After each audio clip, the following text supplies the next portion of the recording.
A wise prophet, probably one of the most important prophets of the time, once said, "This one right here goes out to all the babies' mamas, baby mamas." The lyrical wonder of Andre 3000 and Big Boy's hit Miss Jackson is probably the only rational way for me to begin this show. You might be asking yourself, what could possibly warrant the quotation of such a banger of a song from a banger of a musical group? Well, the answer is actually quite kind of random.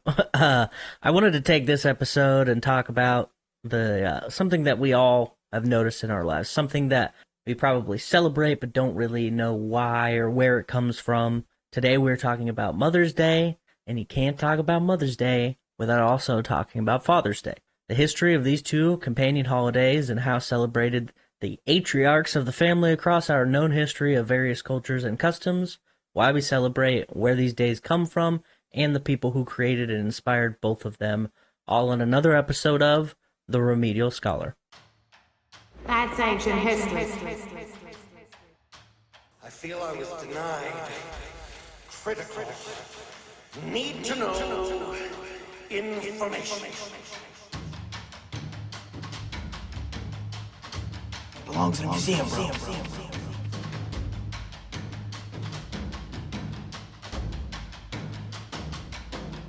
Stop skipping your remedial class. Welcome, friends and gentlemen. This is The Remedial Scholar, and I am your host, Levi. Thank you for joining me on another listener suggestion. The suggestion was for Mother's Day, but that suggestion came around Mother's Day, and it's now around Father's Day. So why not do both, since one did inspire the other in terms of how the day came about as a holiday. I'm getting ahead of myself a little bit, so before we get into the actual show, just a few housekeeping things real quick. First, go and give our friends shows a listen when you finish this one, of course. The dynamic duo of Sarah and David at the Macabre Emporium offer some fun tales that range from creepy to morbid and all around fascinating. Also check out the Real Creature feature. My buddy Mac and co discuss popular films, creatures both inside and outside of film. It's a pretty fun show. I just listened to one on the Tremors films, which masterpieces of film, really, which, if you also know, has one Burt Gummer, who has a quote that's in the intro to this show. So, little fun Tremors facts for you. Also, check out the two Kevins over at the Dark Windows podcast, where they talk about history, paranormal stuff, true crime. They can kind of do it all, really. If you enjoy this show, you'll like this show, especially if you are a friend of mine and listen to both this show and West of Nowhere, because it has aspects of both for sure. So I would check them out if I were you. Kevin, also very sweet boy. Well, I mean, one of them that I'm friends with. I don't know the other one, but I'm sure he's also sweet. He gave me an awesome shout out on the first part of their recent two-parter Winged Hussars episode. So if you like the show, check them out. Also, if you enjoy this show, please review and rate wherever possible. Theirs or mine, really. Either way. And the last shout out I have is for all the kick-ass parents who inspired the two holidays I'm about to talk about. All of my friends who are now parents, who have acted in the parental roles, who honor their parents. Hell, I have some amazing friends who have been like parents to me in some situations, who have gone on to be great parents themselves, and I thank them for their support and just being in my life, because they make it better. So, hopefully this episode makes you appreciate or feel appreciated as a parent yourself, or just better understand the traditions that we still acknowledge and celebrate to this day. Alright, on to the sode. As stated before, this episode comes from a listener suggestion on Mother's Day, and since Father's Day has just passed, I thought, why not combine both of them? Seemed like the right thing to do. Obviously, one thing to note is that these holidays began as American holidays and have spread around the world to many different countries, also celebrating them on the same day. Not all of them, but a few. So we'll be looking at various other customs and cultures around the world and their roots, in paying homage to the parental units that raised them. Both Mother and Father's Day have their history dating back to the early 20th century, and, interestingly enough, both were championed by women to become holidays. Way before that, children have been praising their parents in various ways, so before we learn about the origin of the days themselves, let's get into examples of yesteryear. Seeing as how it has only been a holiday in the United States since the 70s, you might be surprised for you to know that despite Father's Day being came into being 60 years after Mother's Day to receive this honor. The earliest writings of celebrating someone's actual father is found from 4,000 years ago in Babylon from a child named Ilmesu, who wished his dad good health and a long life. One could make the argument that both mothers and fathers were celebrated by proxy through gods and goddesses who represented them, which is mostly true.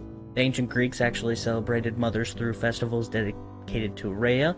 Rhea, known as the mother of the Olympian gods, was a central figure in Greek mythology as the wife of Kronos and the mother of Zeus, Hera, Poseidon, Hades, Demeter, and Hestia.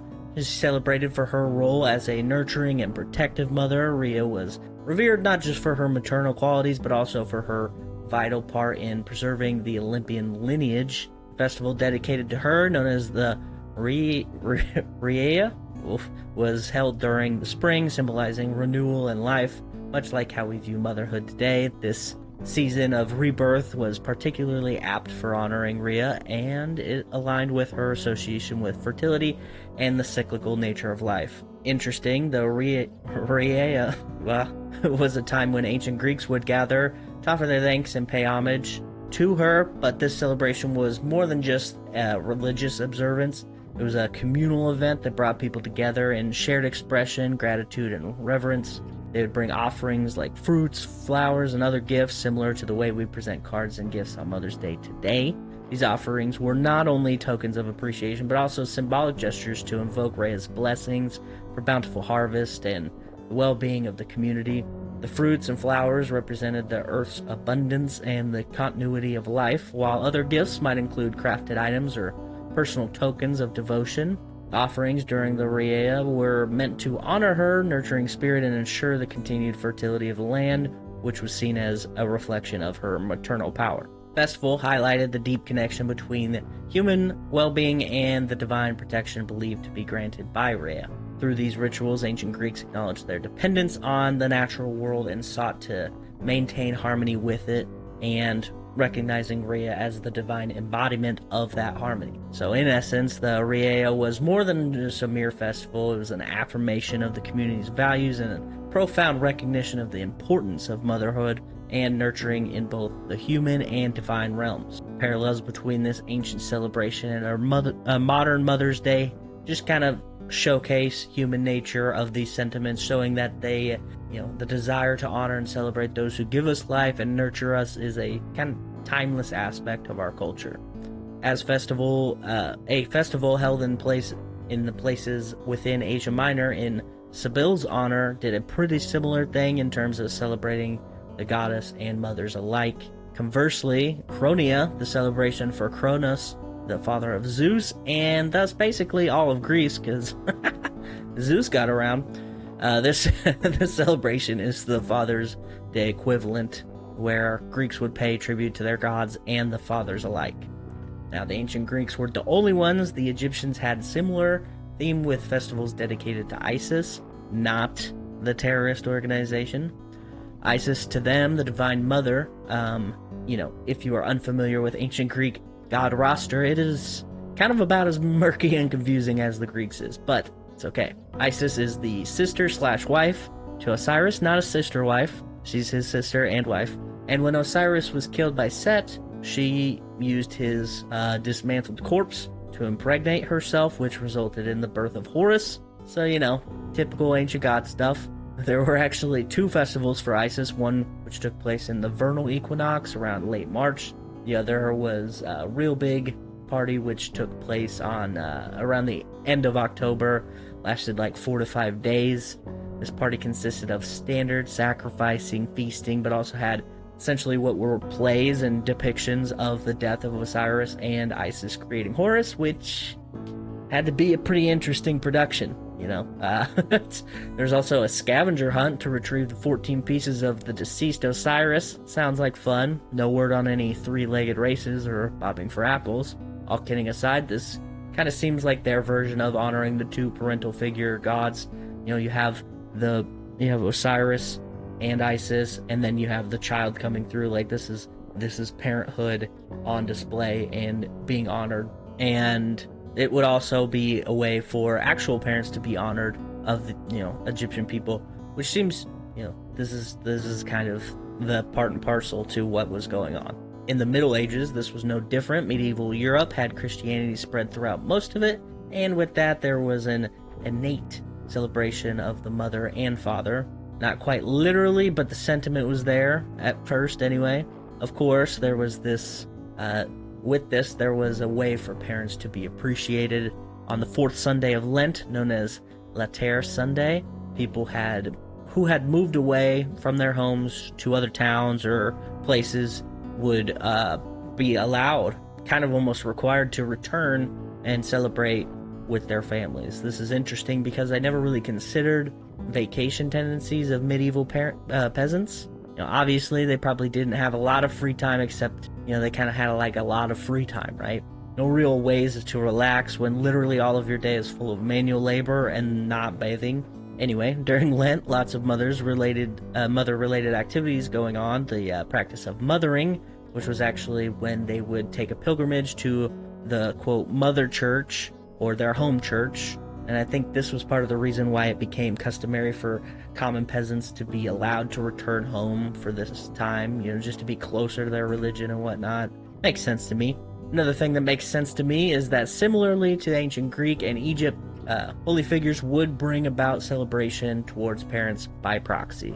This means, now this also makes sense, because when I tell you that mothers were celebrated through celebrations towards the mother, the Mariest of Marys, mother of Jesus, not only that, but the same goes for the fathers as well. There's a Catholic tradition which extends back to the Middle Ages, which is Father's Day. Is this a glitch? This is a 700-year-old Mandela effect? Not so much.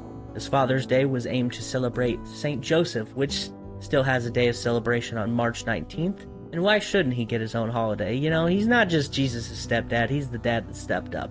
Cheesy jokes aside, this day was what enabled many Catholics to have a day of recognition, not just the Holy Father, but the Father's Father and the People's Father. Of course, it wouldn't be Christianity without some confusion. Some celebrate St. Joseph's Day in July, so that's wonky. This comes from the Coptic Orthodox Church, whose celebration on July 20th allegedly dates back to the 5th century, which would predate the practice of Latter Sunday, involving pilgrimages to see their family. So that's pretty fascinating. Things kind of remained in this fashion up until the 20th century, where the direct origins of the two modern holidays, coincide.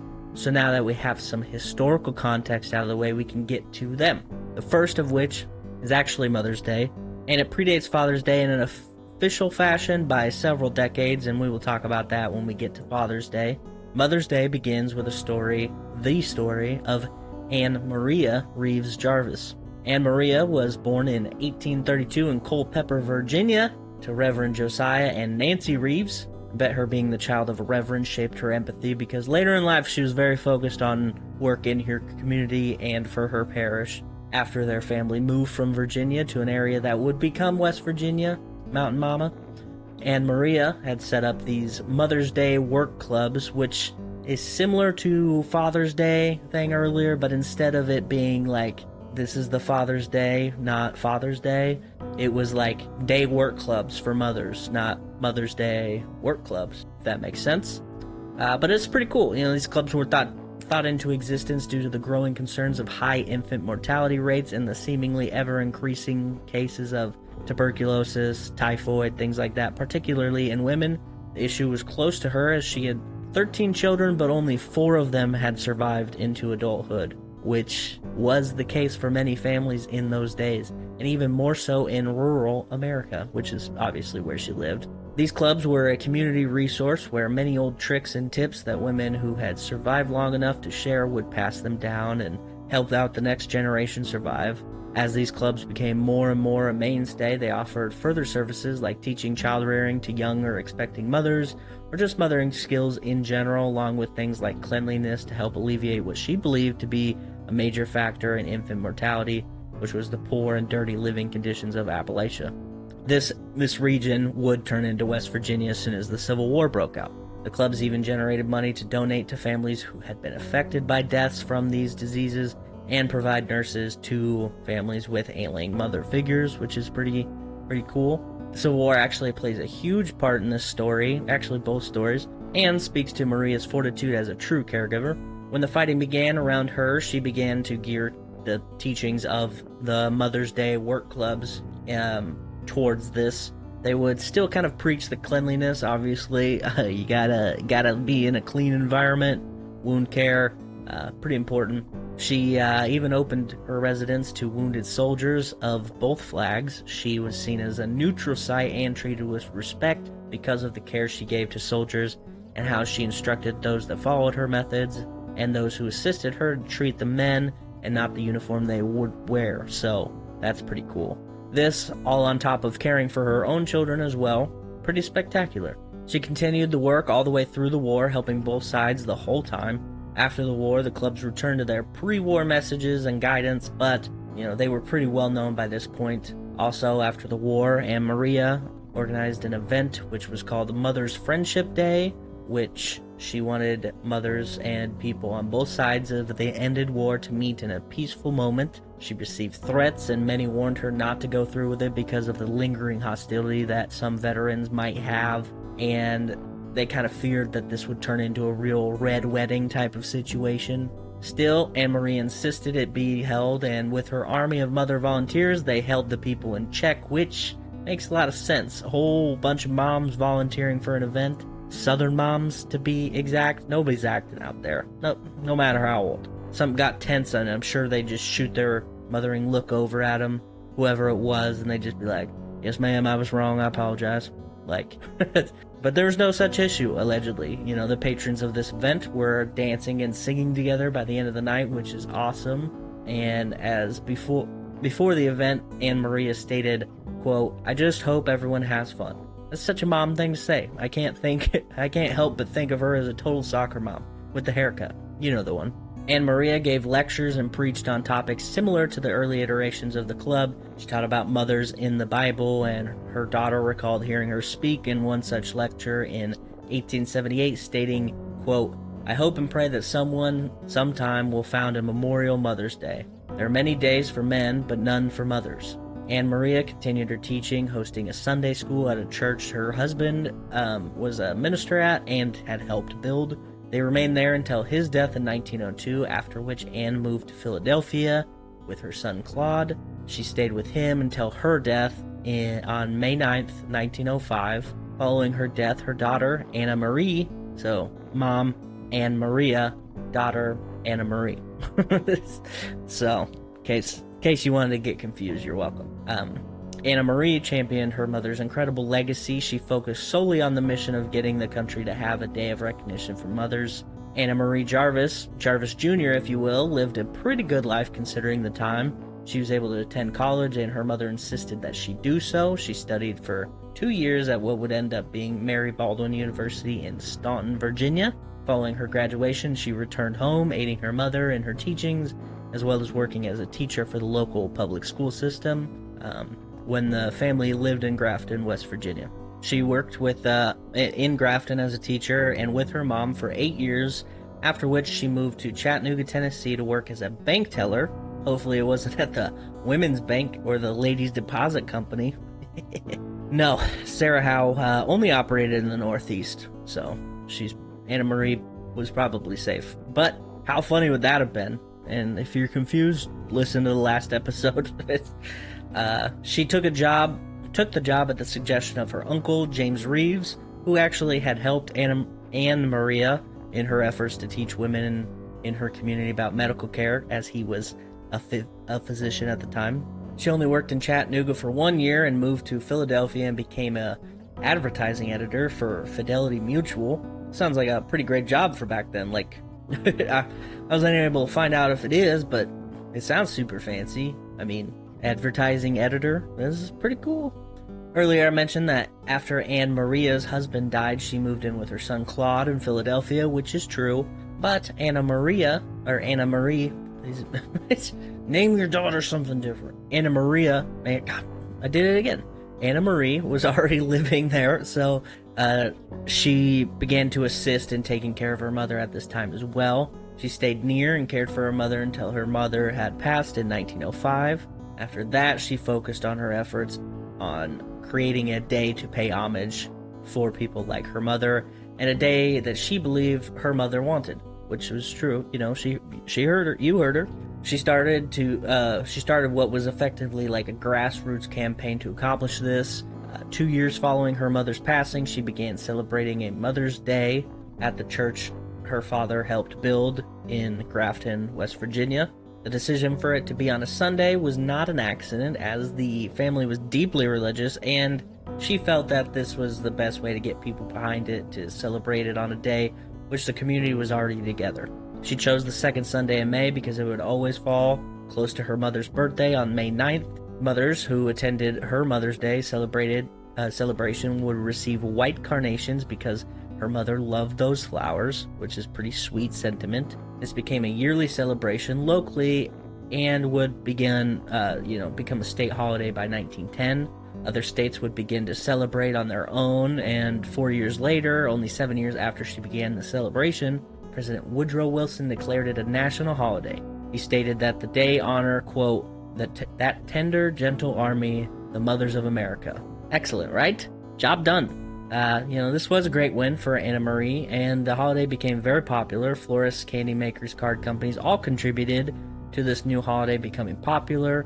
I've never tried to get a holiday made, but I would think that the victory in seeing it celebrated and influencing the economy and whatnot would be cool, but this is exactly the opposite of what Anna Marie wanted. Despite her relying on the influence of these companies like florists and things to help spread around the holiday and grow it into the popularity it had a few years after the holiday was recognized nationally, Anna Marie hated how commercialized this holiday had quickly become.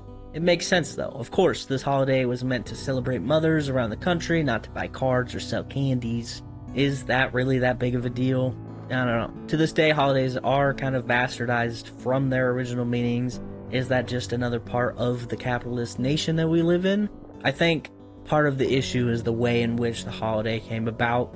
Anna Marie wanted to celebrate mothers of families, whereas her mother had more of a mothers as a concept in mind. Her mother, Mama Jarvis, she lived in this social mothering kind of idea. She had these communities, this club that they kind of were all helping raise their kids collectively. Not like truly collectively, but it was a little more of a team effort, and it seemed like Anna Marie was kind of like, this is about your mom and my mom, and that's kind of like, that was it. And for people to recognize their own mother, the easiest way to do that is to like, I got this for you. So, and I think I like her mom's version better. I think I like the, for recognize not just your mom, but the work that all moms in your life do. But, that could just be my personal bias. So, with Anna Marie not enjoying what had happened to her treasured holiday, seeing how quickly it moved from her vision of families wearing white carnations and celebrating their mother and their lives, she switched gears, started campaigning against Mother's Day. The florist she once worked with to increase the popularity of this day of recognition, she now spoke openly about them profiting off the day. She found the idea of greeting cards to be lazy, that children should write personal letters instead because they mean more. She spent her inheritance in lawsuits against organizations and events that used the Mother's Day name, which includes charities, which is kind of wild to me. Oh, you're helping people? Then why are you using the name of this holiday I now hate? Sued.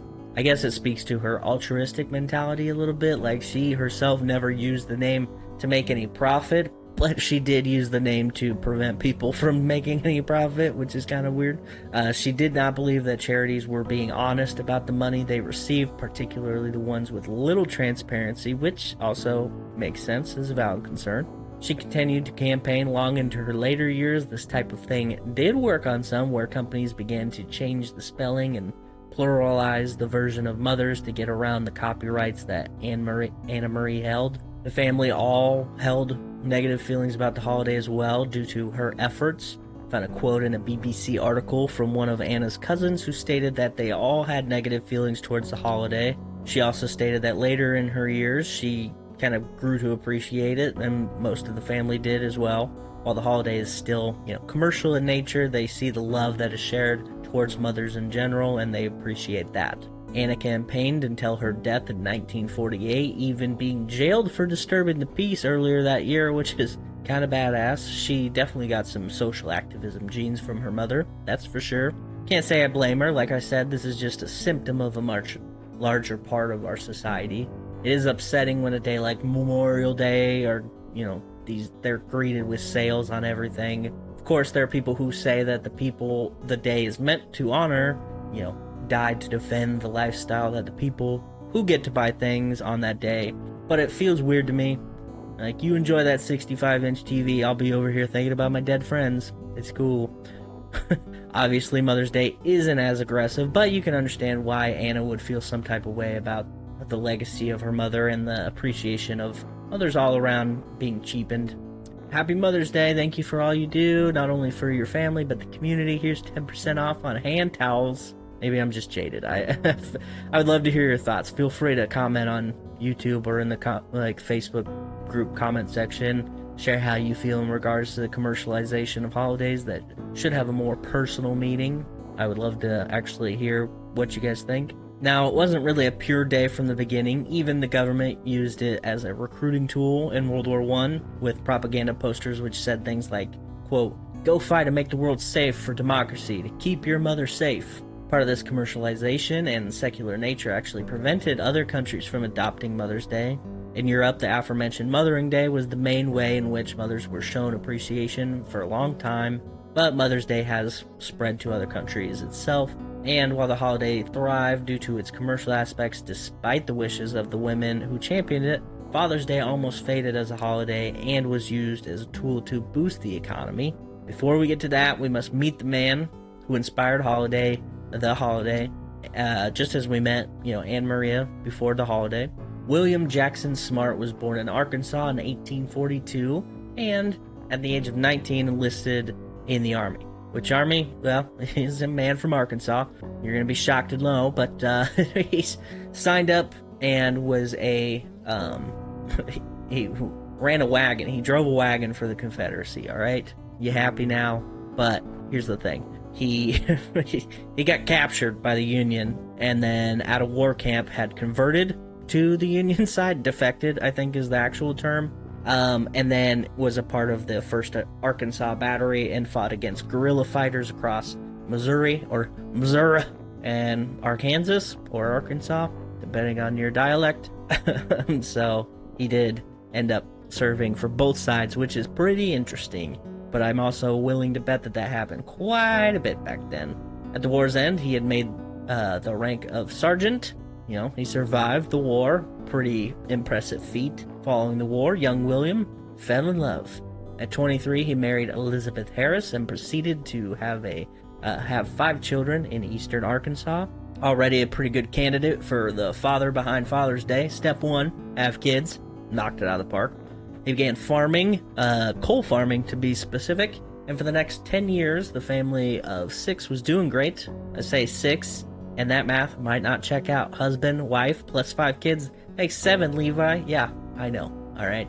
But it was the 1800s, one of those kids did not make it through infancy. You should have known that. You should have known that before you came at me like that. Unfortunately for William, after a decade of love and marriage, his wife had passed. I cannot find what she fell ill with, but she had died, leaving William a widower. 3 years later, William found love once again. He married a widow, which is fair. They have some common history in that aspect. Ellen Victoria was 29 when the pair married, and she had 3 kids of her own. And this is quite the family. This is getting on cheaper by the dozen territory. 7 kids between the two, and I even found some sources stating that he was also taking care of his sister who had been widowed, and her child as well. William is impressing me left and right. Sounds like the best dude, really. And the two didn't stop at 7 kids either. They had 6 kids between the two, and, the pair had moved across country before the final 2 of the 6 were born. Unfortunately, the youngest of the 6 did not survive infancy, and even more unfortunate, Ellen also did not survive the birth, so that's not good. There are, some murky dates between these 2 events, but Ellen passed in 1898, as noted on her tombstone, 11 years after their move to Spokane. So now William is a double widower with 6 younger children to raise. The older children were, now old enough to have moved out or were close. He was even taking care of his stepkids. One of the older of the 6, William and Ellen had together. Sonora may have stayed to help take care of her younger brothers, but she got married in 1899, and then he would have been alone to take care of them by himself for the rest of that time. So here's where the two celebrations cross paths. I mentioned while talking about Mother's Day that it spread to different states before being official, national recognized holiday. Washington State was one of these such states. Sonora found herself in a church one day. One of these Mother's Day sermons was going on, and thought that how exceptional her father was, and her husband as well, that there should be a day to celebrate, these excellent fathers. If she's got these 2 amazing men in her life, there's bound to be some all across the country.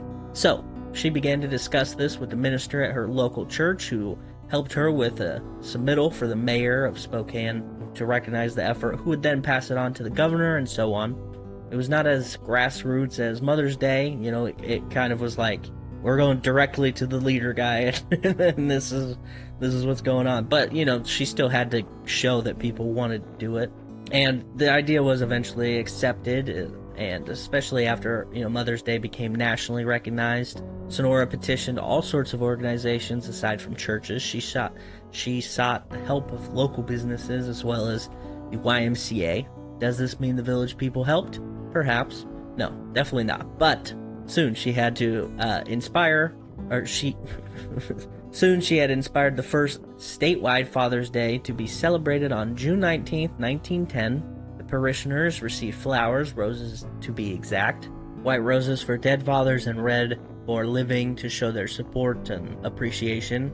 This continued within the state, but not without its dissenters. A lot of people felt that because Mother's Day was already happening, that a day of recognition for the men of the family was kind of a feminine thing. This compounding with the flowers that they were associated with the holiday, and the cards and the gifts, which at the time not seen as something manly men needed. There were also people who felt that the need for too many holidays was silly. A clipping from a New York Times in 1914 suggested that these 2 holidays might as well just add holidays for every member of the family, including Household Pet Day, which is kind of ironic because there are a lot of many unofficial days of recognition that we have to this day. I see many on Facebook posts. Maybe I'm just mad because nobody celebrated me on National Ginger Day. Sad face. Despite this, it did gain popularity with Woodrow Wilson, President Woodrow Wilson, not some other Woodrow Wilson, advocating for the movement, and Calvin Coolidge after him doing the same, although Calvin Coolidge stated that he believes states should make the choice about its official status. The former actually attended a Father's Day celebration in 1916, and that is pretty cool. Maybe him and William, because William was still alive at this point, maybe him and William got to meet. There's a chance that Woodrow Wilson could have met this very impressive father. I also think it's interesting that he was William was just alive, and Sonora was like, Dad, I'm gonna make it a national holiday for you. I bet he was humble as heck. Probably praised his daughter for her strong work ethic, right? Following his passing in 1919, she worked to continue to grow the movement. She balanced her own life at the time, was a mother herself while championing the day of her father and also husband and the dads for everyone else. As the day gained more prominence, the nation was still unsure about it. Men who it was to celebrate saw the commercialism, which was the same issue that Anna Marie disliked about the national recognition of her brainchild. The nation really struggled to accept it when there was no money. The Great Depression hit, and this made frivolous spending completely abnormal for the working American. Conversely, companies and businesses tried to influence people to spend more money to bolster the economy by relying on both the newly minted Mother's Day and the still unofficial Father's Day to improve sales. I can't help but wonder if things like this are why holidays are the way they are now. I can't help but I can't fault them either, I guess. The economy did need stimulation, and people who work jobs where they're, created greeting cards or candy floors, those people needed to survive as well, right? But what really helped the holiday and the economy in total was actually after World War II when fathers returned home. There was a sense of pride to honor them, and it was like seen as more manly after this, which is odd that it took that to make it okay, but that is people for you. Sonora continued through the first half of the 20th century to make a case for the nationally recognized holiday, and oddly enough, it wasn't until Richard Nixon that it finally succeeded. If you're doing the math, she was around 90 years old when the holiday was finally signed off on, and it was made official in 1972.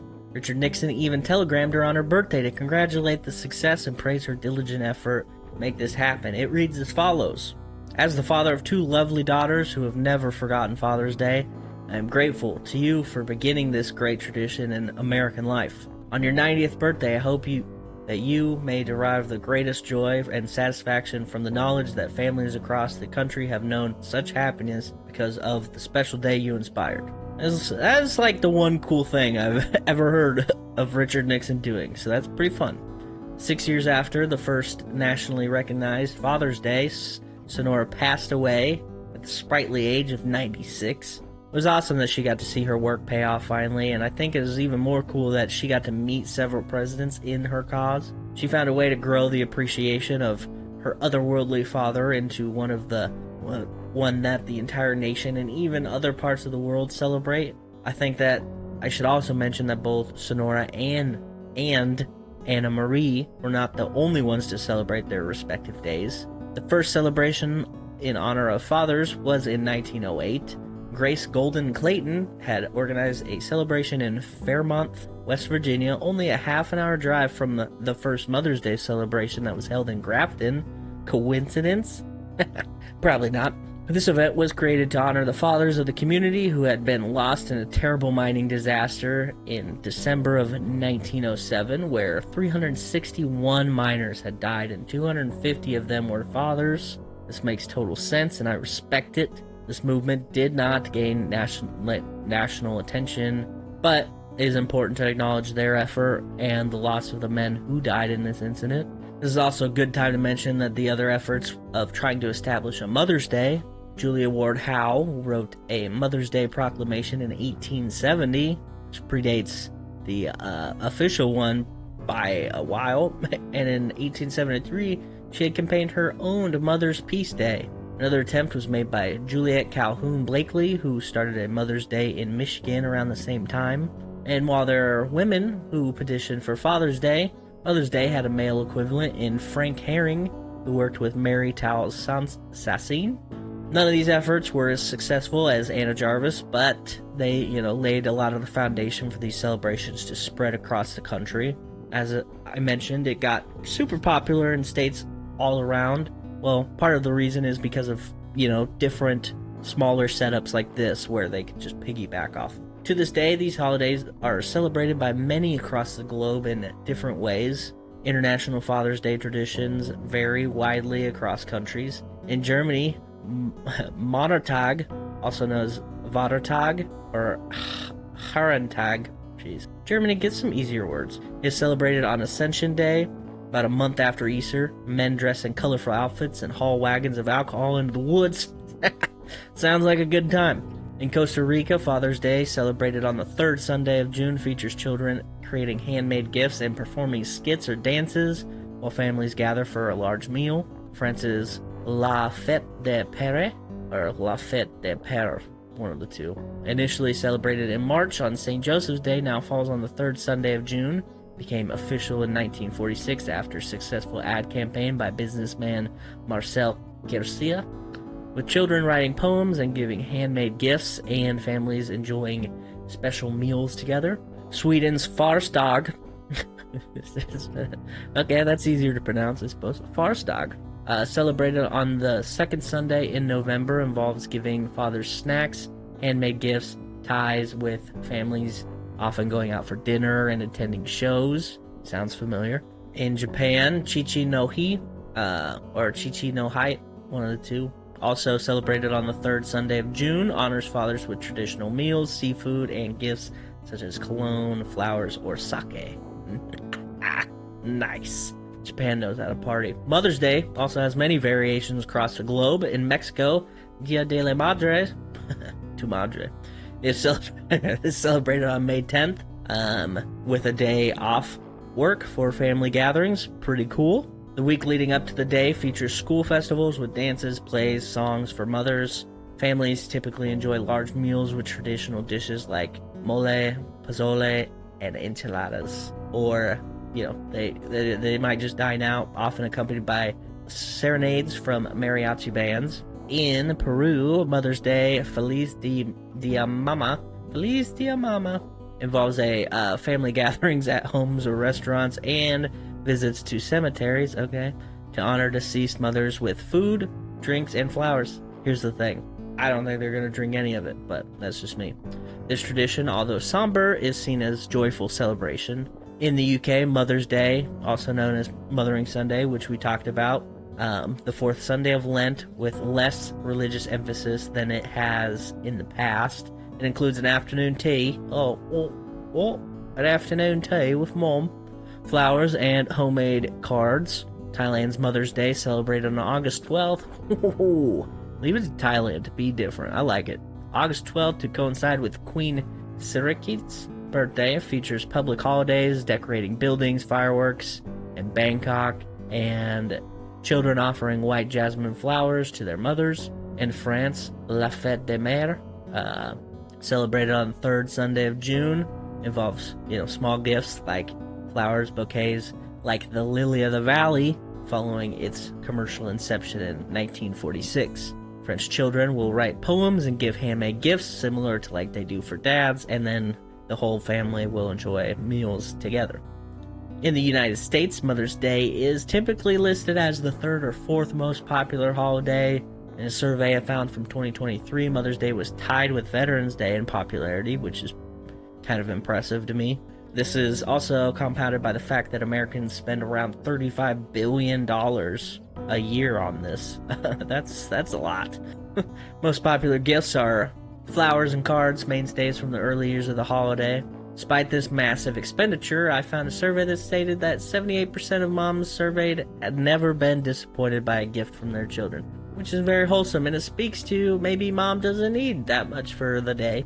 It's also similar to what I found for men. While Americans were noted to be spending $14 billion less on dad than they did for mom, 79% of men preferred this, opting for gifts that require no money to make, or that they just wanted to spend time with their families, and that would show appreciation just as well. Popular gifts in America for men are socks, tools, ties, aftershave, or cologne.